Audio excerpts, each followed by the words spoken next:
when we make peace between Saudi Arabia and Israel, the whole Middle East changes.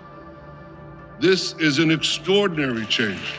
Saudiya Arabistoni hamda AQSh xavfsizlik bo'yicha kelishuvga erishdi. Saudiya Arabistonining AQSh bilan yangi mudofaa shartnomasi bo'yicha muzokaralari nafaqat siyosiy, balki axloqiy bahslarni ham avj oldirmoqda. Arab va musulmon jamoatchiligi bu kelishuvni xavfsizlik kafolati ortida G'azo va Falastin muqaddasligini savdoga qo'yish deya atayapti. Manbalarga ko'ra, kelishuv shartlariga binoan Washington Saudiya Arabistoni hududiga tahdid solingan taqdirda harbiy yordam ko'rsatish majburiyatini oladi.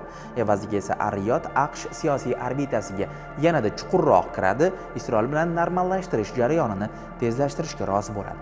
Bu esa G'azoda minglab insonlar halok bo'layotgan, musulmon dunyosi esa iztirobda turgan paytda imzolanishi kutilayotgan shartnoma bo'ladi.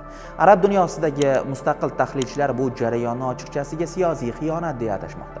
Ularning fikricha, Ar-Riyod bugun xavfsizlik va barqarorlik niqobi ostida aslida G'azo qoni evaziga o'z taxtini mustahkamlashga urinmoqda. Musulmon ommasi orasida Saudiya G'azoni sotyapti degan chaqiriqlar ko'paymoqda.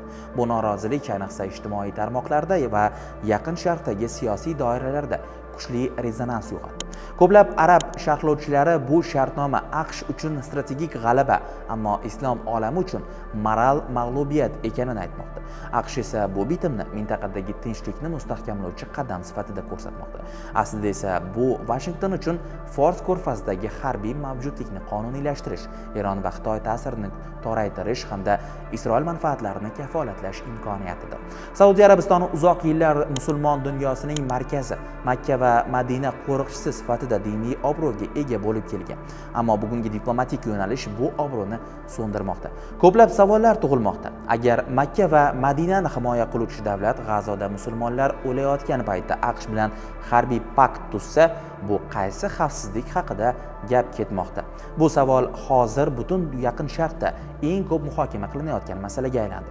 Mutaxassislarning ta'kidlashicha, Saudiya AQSh bitimi nafaqat mintaqadagi kuchlar muvozanatini, balki islom dunyosining siyosiy birdamligini ham yemiradi. Ar-Riyod bugun xavfsizlik degan diplomatik so'z ostida aslida musulmon qoni bilan to'ldirilgan siyosiy narxni to'lamoqda. Agar bu kelishuv noyabrda imzolansa, bu arab dunyosining yangi bo'linishini boshlab berishi mumkin. G'azoda halokat davom etar, biroq Riyodda xavfsizlik paktiga imzo qo'yilar.